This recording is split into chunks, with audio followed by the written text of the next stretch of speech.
Hi, my name is Dan Nelson, and I hope you're going to join me for this free art lesson for kids. Kids of all ages, if you want. I'm going to talk about cartooning and how to draw cartoons. I've been drawing cartoons, honestly, since I was 9 years old. Well, even before that, but I can trace some of my stylistic elements in my cartoons back to when I was 9 years old. So that means I've been doing cartoons for 45 years. I bet that's longer than you've been living. And I've been doing cartoons as a professional for many years, thousands and thousands and thousands of cartoons. And I'd love to convey to you what I think are the key issues about drawing cartoons. Now, some things you're going to love, some things you're going to be surprised by. The first thing I want to talk about is how to hold a pencil. And if I don't miss my guess, I bet you most of you already think, well, I already know how to hold a pencil. I'm going to push on you a little bit because I'm going to ask you to hold a pencil different than you do when you're writing in school or signing your checks. Okay? Here's what I mean by that. Most of us began holding our pencil in first, second, third grade. We were taught to hold it like this, resting on your middle finger and so on. And that's a perfect way to hold your pencil if you're going to be writing, if you're going to be doodling, and if you're going to be writing on a desk. But there are a couple problems with this. If you want to be a good cartoonist, yea, verily, a good artist of any kind whatsoever, then you really need to learn to hold your pencil in a different way. And I'm going to tell you why. Not just that you have to do it, but why you have to do it. And it will feel a little bit awkward at first, but keep with it and you'll get used to it. You'll be a better artist and a better cartoonist instantly. What I'm going to ask you to do is, instead of holding your pencil or your drawing utensil like this, I want you to hold it side saddle, if you will. I want you to hold it right between your index finger and your thumb, like this, and rest your hand like that. So instead of drawing now with the point of your pencil or your pen, you're going to be drawing a little bit more with the side.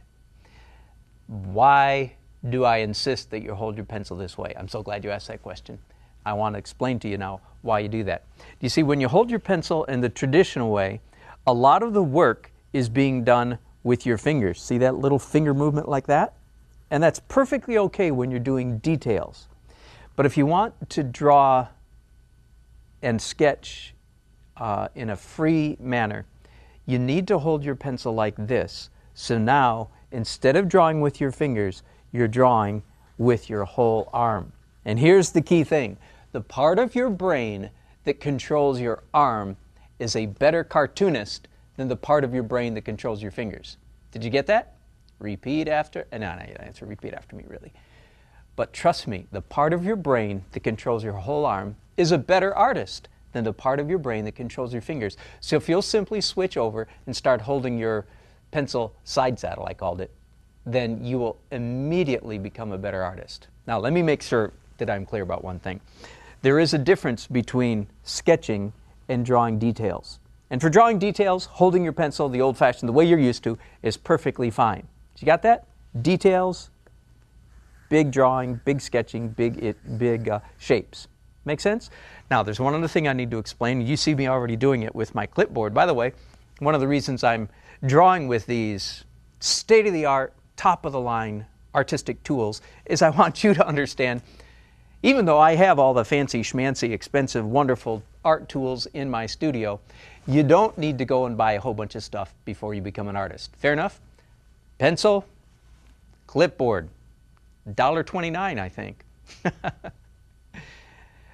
And that's all you need to get started. Plain old paper, any kind of paper. Now, I do like, since we're on the subject of materials, I do like the longer, it's called a legal size clipboard, because when you're sitting up at a table or a desk, you can put the bottom of that clipboard on your lap and the top of it leans against the table or the desk, and you've got an almost anatomically correct drawing table. Does that make sense? And why is that important? Two reasons. One is, if you start holding your pencil not this way but this way, it doesn't work if the drawing surface is pointing at the ceiling, like it typically is if you're drawing on a desk at school. Does that make sense? So you want to turn the surface so it points at your nose, and that is also very important, because when you draw on a surface that is not pointing at, as I say, at your nose, When you draw on a surface that's pointing at the ceiling, your brain is having to do a number of very intricate calculations to compensate for that angle. Does that make sense? I know I used some big words there, but I bet you can replay it, rewind it. I'll wait for you. Rewind, rewind. And I'll say it twice. You got it? Okay, we're back. So if you point this at your nose, you'll be able to draw better because you'll see what's really on the paper instead of having to compensate for this angle. Does that make sense? So these two things go together, holding your pencil this way and pointing this at your nose.